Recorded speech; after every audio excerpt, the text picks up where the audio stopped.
কোনো এক গ্রামে পথের পাশেই ছিল একটি তালগাছ, আর ওই তালগাছে বাস করত মিষ্টি একটি বাবুই পাখি। আর তালগাছের পাশেই ছিল ছোট্ট আর একটি আম গাছ, আর ওই গাছে বাসা বেঁধেছিল একটি কাক। কিছুদিনের ভিতরেই তাদের মধ্যে খুব ভালো বন্ধুত্ব হয়ে যায়। কি খবর বন্ধু, তুমি কেমন আছো?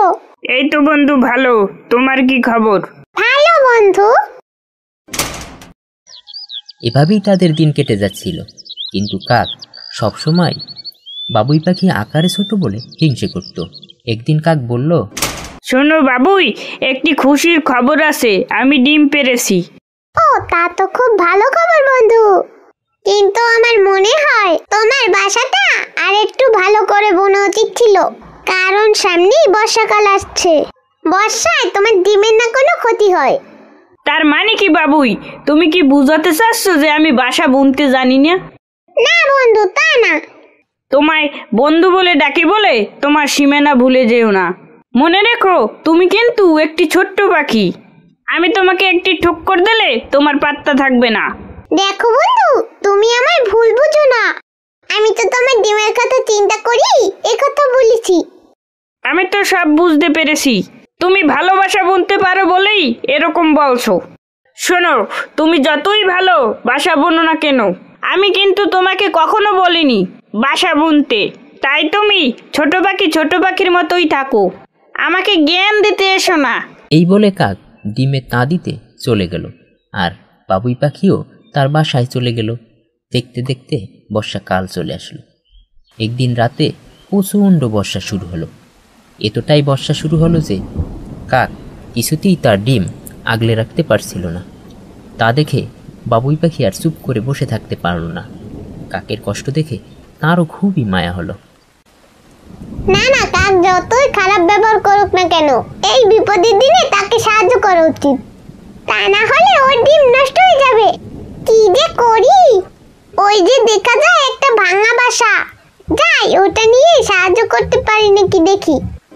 তারপর বাবুই তার একটা পুরাতন বাসা নিয়ে কাকের বাসার উপর বসিয়ে দিল, আর কাক বৃষ্টি থেকে রক্ষা পেল। বন্ধু, তুমি আমায় ক্ষমা করে দাও। তুমি ছোট বলে আমি তোমায় অবহেলা করেছি, আর তুমি আমার জীবন বাঁচিয়েছো। আমাকে ক্ষমা করে দাও। বন্ধু, কাউকে আকারে ছোট বা বড় বলে বিচার করতে নেই। এই পৃথিবীতে কার কখন সাহায্য লাগে তা বলা যায় না। তুমি ঠিকই বলেছো বন্ধু। শোনো বন্ধুরা, যদি আমাদের গল্প ভালো লাগে তাহলে সাবস্ক্রাইব করতে ভুলো না।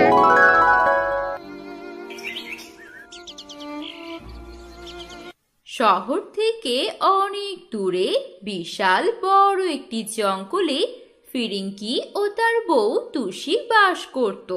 সেই জঙ্গলে বিভিন্ন ধরনের পাখিও বাস করত। ফিরিঙ্গি তার বউকে খুব ভালোবাসতো। সারাদিন পরিশ্রম করে টুসির জন্য খাবার জোগাড় করে আনতো। টুসি খুব চালাক। সারাদিন এ বাসা ও বাসা ঘোরাফেরা করে বিভিন্ন পাখি পরিবারের মধ্যে ঝগড়া লাগিয়ে দিত। অন্যের সংসারে আগুন লাগানোই থাকতো তার মূল উদ্দেশ্য। তার স্বামী ফিরিঙ্গি সন্ধ্যায় যখন বাসায় আসতো, তার আগমুখ মন খারাপ করে শুয়ে পড়তো। টুসি, কি হয়েছে তোমার? তোমাকে আমি এত আদর করি, তারপরেও তুমি মন খারাপ করে বসে থাকো, আমার দিকে কোনো খেয়াল রাখো না। তুমি আমার বউ, কখনো তো আমার জন্য একটু খাবারও আনতে পারো। শুধু শুয়ে থাকা আর শুয়ে থাকা। কাল থেকে আমার সাথে আহার খুঁজতে যাবে। এরাই বসে থাকা চলবে না, বুঝলে? আহা, কি হয়েছে তোমার ফিরিঙ্গি? কেন আমার ঘুমে ডিস্টার্ব করছো? আমার শরীর ভালো নেই। বেশি কথা না বলে তাড়াতাড়ি শুয়ে পড়ো। ফিরিঙ্গি ঘুম থেকে উঠে দেখে তার বউ টুসি মন খারাপ করে বসে আছে এবং সামনে দুটি ডিম দেখা যাচ্ছে। ডিম দেখে ফিরিঙ্গি তো মহা খুশি। কিন্তু তুষির মন খারাপ। তুষি, এগুলো আমাদের ডিম। ওহো, আমি কত খুশি। আমি আজ কতদিন এই দিনটার জন্য অপেক্ষায় ছিলাম। আজকে আমার মনের আশা পূরণ হয়েছে। কিছুদিন পরেই ডিম দুটি থেকে আমাদের বাচ্চা হবে। না জানি কত সুন্দর হবে আমাদের বাচ্চা। তাদের চেহারা আমার চোখের সামনে ভাসছে। আমাকে বাবা বলবে, তোমাকে মা বলে ডাকবে। তুষি, আমি তো আনন্দে আত্মহারা হয়ে যাব। মনের আনন্দে ফিরিঙ্গি আবোল তাবোল বলেই যাচ্ছে। এদিকে তুষি মন খারাপ করে বসে আছে। তুষি, তুমি কি ছিল? আমাদের বাচ্চাদের কি নাম রাখবো? তারা দেখতে কেমন হবে? কিছু তো বলো তুষি। ফিরিঙ্গি, আমার এখন বাচ্চা নেওয়ার বয়স হয়নি। এই বয়সে ডিমের উপর বসে থাকা আমার পক্ষে সম্ভব নয়। বাচ্চা কাচ্চা হলে তাদেরকে আমি সামলাতে পারবো না। এইসব ঝামেলা আমার ভালো লাগে না। কি বলো এসব? ডিম দেওয়া, বাচ্চা হওয়া, এগুলো ভাগ্যের ব্যাপার। সবার নসিবে এসব হয় না। কিছুদিনেরই তো কথা। বাচ্চারা উঠতে শিখলেই তুমি ফ্রি হয়ে যাবে। না, আমি পারবো না। তোমার যখন বাচ্চা নেওয়ার এতই শখ, তাহলে তুমি ডিমের উপর বসে সারাদিন থাকো। আমার ধৈর্যে কোলাবে না। এইসব বিরক্তিকর। দেখো, বোঝার চেষ্টা করো। আমার কত আশা। আমি আমার বাচ্চা দেখব, তাদেরকে আদর করব। কেন তুমি আমার মনের আশা পূরণ হতে দিচ্ছ না? আহ, বেশি বকবক না করে চুপ থাকো, আমার ভালো লাগে না। এই কথা শুনে ফিরিঙ্গি সেখান থেকে চলে গিয়ে অন্য একটি গাছের ডালে মন খারাপ করে বসে আছে। এমন সময় সেখানে বুলবুলি এসে জিজ্ঞাসা করে, ভাই ফি, কি হয়েছে তোমার? মন খারাপ করে বসে আছো যে? ভাবির সাথে ঝগড়া হয়েছে নাকি? না রে বোন, আমার কপালই ভালো না। কেন, কি হয়েছে? আমাকে খুলে বলো। না থাক, দরকার নেই। আহা, বলো না, আমিও তো তোমার সমস্যার সমাধান করে দিতে পারি। কাল রাতে আমার বউ তুষি দুটি ডিম দিয়েছে। আরে, এটা তো খুশির খবর। তাহলে মন খারাপ কেন? আমার বউ বলে এখনো তার বাচ্চা নেওয়ার বয়স হয়নি এবং ডিমের ওপর বসে থাকার মতো সময় ও ধৈর্য কোনোটাই তার নেই। এই সাফ জানিয়ে দিয়েছে। থাক এসব কথা, আর বলতে চাচ্ছি না। সন্ধ্যা হয়ে এলো, বাসায় গিয়ে দেখি তুষি কি করছে এখন। এই বলে ফিরিঙ্গি বাসায় চলে যায়। বাসায় গিয়ে দেখে তার বউ তুষি ডিম দুটো সামনে নিয়ে খুব খুশি মনে বসে আছে সেখানে। ফিরিঙ্গি, জানামার, কোথায় গিয়েছিলে তুমি? আমি তোমাকে খুঁজে খুঁজে পেরেশান হয়ে গিয়েছি। হঠাৎ তুষির মুখে হাসি দেখে ফিরিঙ্গি জিজ্ঞাসা করছে, ব্যাপার, হঠাৎ এত পরিবর্তন? বুঝতে পেরেছি, তোমার ভুল ভেঙেছে এখন। আরে না, সেটা না, আমার মাথায় একটা বুদ্ধি এসেছে। বসে বসে কি বুদ্ধি এলো তোমার শুনি? ভাবছি আমাদের এই দুই ডিম অন্য কোনো পাখির বাসায় রেখে বাচ্চা বের হবে। তখন আমাদের বাচ্চা আমরা নিয়ে এসে পড়ব। ঘুমাও কি করে তুমি? অন্য পাখির খেয়ে দিয়ে কাজ নেই, আমাদের ডিমের ওপর বসে থাকবে? যত সব বাজে আইডিয়া তোমার। তুমি বোঝো না, আমরা খোঁজ নিয়ে দেখব যার বাসায় দুটি ডিম আছে সেই ডিম দুটো গোপনে ফেলে দিয়ে সেখানে আমাদের ডিম রেখে আসব। যখন ডিম থেকে বাচ্চা হবে তখন চেহারাই বলে দেবে এটা আমাদের বাচ্চা। কি করে ধরে রাখবে আমাদের বাচ্চাকে? তাছাড়া এই জঙ্গলে আমরা সমাজপতি, আমাদের সামনে কথা বলার মতো কেউ কি আছে বলো? কেমন আইডিয়াটা? এত বড় পাপ কি করে করব তুষি? কি আমার দরবেশ হয়েছে স্বামী আমার, সারা বছর চুরি করে কত পাখির ডিম খেয়ে ফেললে, তখন তো পাপের কথা মনে থাকেনি, এখন আমার সামনে পাপের গল্প শোনাচ্ছ? বেশি কথা না বলে আমি যা বলি তাই শোনো। এই কথা শুনে ফিরিঙ্গি রাজি হয়ে গেল এবং পুরো জঙ্গল দেখতে লাগলো কোন পাখির বাসায় দুটি ডিম আছে। হঠাৎ এমন একটি বাসা পেয়ে গেল যেখানে দুটি ডিম আছে। আমার মনে হয় এই বাসার মালিক ডিম রেখে আহার খুঁজতে গিয়েছে। বেশি দেরি করা যাবে না, তাড়াতাড়ি ডিম দুটি এনে এখানে রাখতে হবে।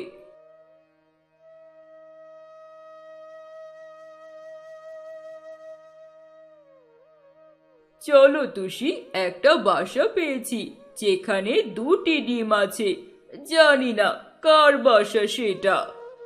ডিম দুটি দুজনে নিয়ে সেই বাসায় রাখলো এবং সেই বাসায় থাকা ডিম দুটো দূরে কোথাও ফেলে দিল। তুষি, আমার মনে হয় অনেক বড় একটা পাপ করে ফেললাম। কার না কার ডিম এভাবে ফেলে দিলাম। জানি না এই পাপের কি শাস্তি হবে। আহ, বাদ দাও এসব কথা। জীবনে কত পাপ করেছো তার কোনো হিসেব নেই, আর আজকে সামান্য দুটি ডিম ফেলে দিয়ে তোমার আফসোস হচ্ছে? কিচ্ছু হবে না আমাদের। চলো আমরা চুপ করে গিয়ে দেখি ওটা কার বাসা। ফিরিঙ্গি আর টুসি যে বাসায় ডিম রেখেছে সেই বাসা রানী নামের একটি কবুতরের বাসা। রানী তার স্বামীকে সাথে নিয়ে আহার খেয়ে বাসায় আসলো। রানী, কাল থেকে তোমার কোথাও যাওয়া যাবে না। তুমি সব সময় বাসায় থাকবে আর ডিমের ওপরে থাকবে। আমি তোমার জন্য আহার খুঁজে আনবো। তোমাকে আর কষ্ট করতে হবে না। এখন আমাদের আগন্তুক বাচ্চার কথা ভাবতে হবে। আমার মনে তো অনেক আনন্দ। কবে আমাদের বাচ্চা ডিমের থেকে বেরিয়ে এসে আমার কোলে উঠবে? আনন্দে আমাদের বাসা পরিপূর্ণ হয়ে যাবে। থেকে ফিরিঙ্গি আর টুসি সব কথা শুনছে। এভাবেই সন্ধ্যা হয়ে গেল। ফিরিঙ্গি আর টুসি বাসায় চলে গেল। পরের দিন সকাল থেকে প্রতি মুহূর্ত ফিরিঙ্গি দূর থেকে খেয়াল রাখে কখন ডিম থেকে বাচ্চা বের হবে। এভাবে কয়েকদিন কেটে যাওয়ার পর একই দিনে দুটি ডিম থেকে দুটি বাচ্চা হলো। একে দেখছি, হে আল্লাহ, আমার ডিম থেকে কাকের বাচ্চা কি করে হলো? আমার স্বামী রাহুকে কিভাবে বলবো আমার ডিম থেকে কাকের বাচ্চা হয়েছে? হে আল্লাহ, এ কোন শাস্তি আমায় দিলে? স্বামী রাহু রানী কবুতরের পাশে মূর্তির মতো বসে চেয়ে চেয়ে দেখছে। টেনশন করিও না রানী, এই ব্যাপারটা নিয়ে আমাকে ভাবতে হবে। কিছু একটা হয়েছে অবশ্যই। তা না হলে আমাদের ডিম থেকে কাকের বাচ্চা কিভাবে বের হয়? ফিরিঙ্গি দূর থেকে সব দেখে খুশি হয়ে বাসায় ফিরে গিয়ে টুসিকে বলছে, তুষি, তুষি, কোথায় তুমি? আমি মাত্র দেখে এলাম কে ফুটফুটে দুটি বাচ্চা বের হয়েছে। দেখতে কি সুন্দর! বাহ! এদিকে বুলবুলি, টিয়া, সোনালি সবাই রানী কবুতরের বাচ্চা দেখতে এসেছে। এমন সময় ফিরিঙ্গি তার বউ টুসিকে নিয়ে রানী কবুতরের বাচ্চা দেখতে এলো। হায় হায়, এ কি দেখছি আমি? কবুতরের বাসায় কাকের বাচ্চা! এটা কি করে সম্ভব? লজ্জায় বাঁচি না। তুমি কাকের বাচ্চা দিয়ে কি করবে? বাচ্চা দুটো আমাদের দিয়ে দাও। কাকের বাচ্চা কাকের কাছেই থাক। আমার মনে হয় এগুলো সব ফিরিঙ্গির নাটক। থাক এসব কথা। আমার রানী যেহেতু প্রথম ডিম দিয়েছে, সেই ডিম থেকে যা কিছু হোক আমি সেটাই মেনে নেব, হোক সে কাকের ছানা। আমি অনেক দিন থেকে অপেক্ষা করছি আমার বাচ্চার জন্য, আমার বাচ্চার জন্য। না রাহু ভাই, আমি সব সত্য কথা প্রকাশ করে দেব। কিছুদিন আগে ফিরিঙ্গি মন খারাপ করে একটি গাছে বসে কি যেন ভাবছিল। এমন সময় আমি তার পাশে যাই, তার মন খারাপের বিষয়টি জানতে চাই। ফিরিঙ্গি বলল তার বউ তুলসী ডিম দিয়েছে, কিন্তু সেই ডিমের ওপরে বসতে চাচ্ছে না। আমার মনে হয় সেই ডিম তারা আপনাদের বাসায় রেখে আপনাদের ডিম দূরে কোথাও ফেলে দিয়েছে, অথবা খেয়ে ফেলেছে। এই কথা শুনে ফিরিঙ্গি আর তুষি লজ্জায় পড়ে যায়। ফিরিঙ্গি, তোমরা এই কাজটা মোটেও ভালো করনি। ওগুলো আমার প্রথম ডিম ছিল। আমি প্রতি মুহূর্তে অপেক্ষা করেছি আমাদের আগন্তুক বাচ্চার জন্য। রানী, তুমি এই বাচ্চাগুলো ফিরিঙ্গিকে নেই আমাদের কাকের বাচ্চার। না, আমি দিতে পারবো না। হোক না তারা কাকের বাচ্চা, আমি এদেরকে আমার নিজের বাচ্চা মনে করে লালন পালন করব। ফিরিঙ্গি, তুষি, তোমরা দূর হয়ে যাও এখান থেকে। তোমাদের ষড়যন্ত্র আমি বুঝে গেছি। কোনোদিন এ বাচ্চা তোমরা পাবে না। বন্ধুরা, ভিডিওটি ভালো লাগলে লাইক, কমেন্ট, শেয়ার করে সাবস্ক্রাইব করুন এবং পাশে থাকা বেল আইকনটি অন করে দিন পরবর্তী ভিডিও সবার আগে দেখার জন্য। আল্লাহ।